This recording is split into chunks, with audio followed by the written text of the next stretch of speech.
सरकार की तमाम दावों और योजनाओं के बीच अर्जुन नाला का परिवार, जिसे सरकारी योजनाओं का नहीं मिला लाभ, आंगन में जल रहा चूल्हा और खुले में शौच को जा रहा पूरा परिवार। अंतिम छोर तक विकास और अंत्योदय का दावा करने वाली भाजपा सरकार की राज में कटंगी शहर के अर्जुन नाला में एक परिवार ऐसा है जो केंद्र और राज्य सरकार की तमाम योजनाओं के लाभ से आज भी वंचित है। सरकारी स्कीम के नाम पर इस परिवार के पास एकमात्र राशन कार्ड है, जिससे परिवार को हर माह अनाज मिलता है। इसके अलावा परिवार को कोई भी सरकारी स्कीम का लाभ नहीं मिल पाया है। सरकार के तमाम दावों के बीच आर्थिक रूप से बेहद कमजोर पृथ्वीलाल पंचेश्वर का परिवार बदहाली का जीवन जीने को मजबूर है। पात्र होने के बावजूद पंचेश्वर परिवार को प्रधानमंत्री आवास योजना का लाभ आज तक नहीं मिल पाया है। पृथ्वीलाल की पत्नी भूमेश्वरी पंचेश्वर ने बताया कि परिवार झोपड़ी में रहने को मजबूर है। घर पर गैस सिलेंडर नहीं है तो घर के बाहर चूल्हे में भोजन पकाना पड़ता है। शौचालय नहीं है, इसीलिए पूरा परिवार आज भी खुले में शौच के लिए जाता है। भूमेश्वरी पंचेश्वर बताती हैं कि कई बार नगर परिषद कटंगी कार्यालय में जाकर आवेदन किया, लेकिन सिर्फ आश्वासन ही मिला।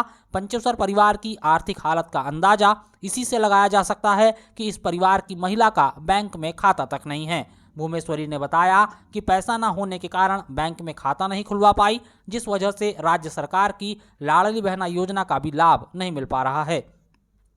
अब भाजपा के लिए यह कहना बहुत ही फरेब होगा कि उनकी योजनाओं का लाभ हर घर तक पहुंचा है।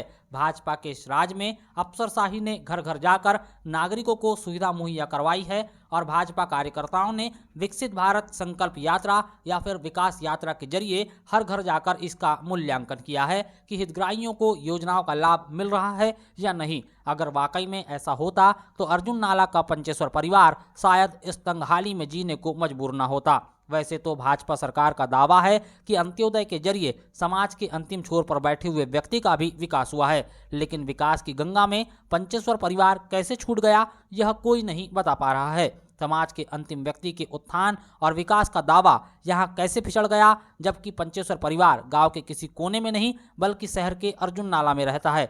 बहरहाल अब लोकसभा चुनाव के चलते आदर्श आचार संहिता लग चुकी है। इस बीच इस परिवार को सरकारी योजनाओं का लाभ मिलना तो अभी मुश्किल है, यानी अब चुनाव खत्म होने के बाद ही इस परिवार के लिए कोई विकल्प तलाशा जा सकता है। अच्छा भुवनेश्वरी जी, आपको प्रधानमंत्री आवास योजना का लाभ नहीं मिला आपके परिवार को? नहीं, क्या वजह है? हमने फार्म भरे हैं लेकिन पास नहीं हुआ। अच्छा, तो अभी जब आप ये झोपड़ी में रहते हैं तो किस तरह की समस्या होती है?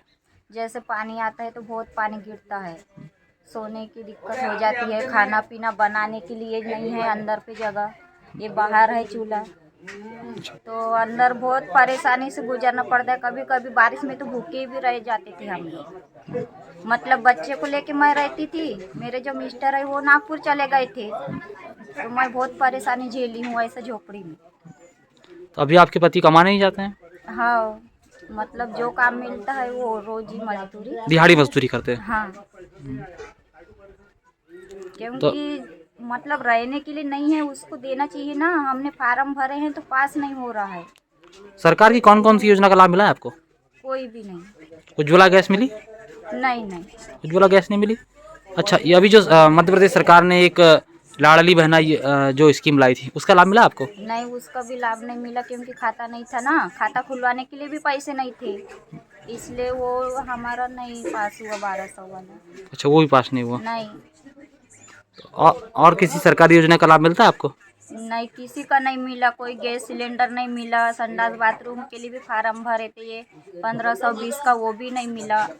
घर पे शौचालय है कि नहीं आपके? नहीं है, हमारे को बाहर जाना पड़ता है बच्चे को लेके उधर, क्योंकि बता रही हूँ ना मैं कि हमारे को बहुत परेशानी है।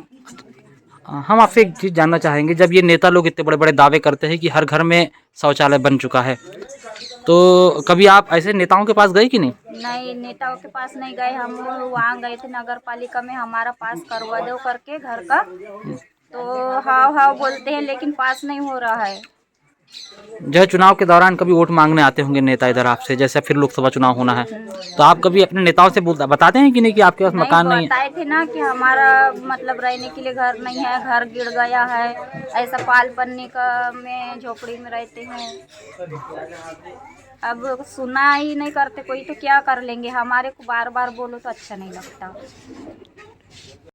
मतलब बार बार बोलो तो अपने को खुद शर्म आती है कि क्या बोले इनको, इसलिए बोलना ही छोड़ दिया आपने? इसलिए क्या 4-5 बार फार्म भर दिए, अब एक बार भरते तो कुछ नहीं, तब क्या करें।